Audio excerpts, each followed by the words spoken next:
అమరావతి గారిని కువైట్ నుండి ఇండియాకి రప్పించాలి అని మనం పెట్టిన వీడియోకి మన కడప సుమన్ టీవీ వాళ్ళు రెస్పాన్స్ అయ్యారు friends. Thank you Kadapa Suman TV channel. స్థానికులతో కూడా అమ్మ ఈమె గురించి తెలుసుకుందాం, మాట్లాడదాం, ప్రయత్నం చేద్దాం. చంద్రబాబు సార్ మీరు పంపించండి సార్, ఆమెను చాలా ఇబ్బంది పడుతుంది అక్కడ.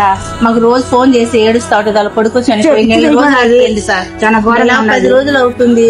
మీరు ఏం స్పందించడం లేదు. అక్కడ వాళ్ళు అయితే కొడతా ఉన్నారు ఆమెని. మాకు చెప్పి ఏడుస్తుంది ఫోన్లు చేసి.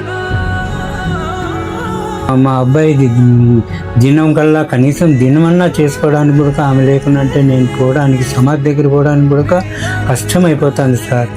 ఈ సుమన్ టీవీ ద్వారా మీ ద్వారా నేను కోరేది ఏమంటే సార్, కడప ఎమ్మెల్యే గారిని, లోకేష్ గారిని, పవన్ కళ్యాణ్ గారిని, చంద్రబాబు గారిని, అలాగే ఈ విషయంలో మన గవర్నమెంట్ కూడా రెస్పాండ్ అవ్వాలి. మన కడప ఎమ్మెల్యే మాధవి మేడం గారు, మన కడప జనసేన పార్టీ నాయకులు కూడా రెస్పాండ్ అవ్వాలి. ఈ తల్లి అమరావతిని మన ఇండియాకి రప్పించాలి. It's my India, it's my duty team. Jai Hind.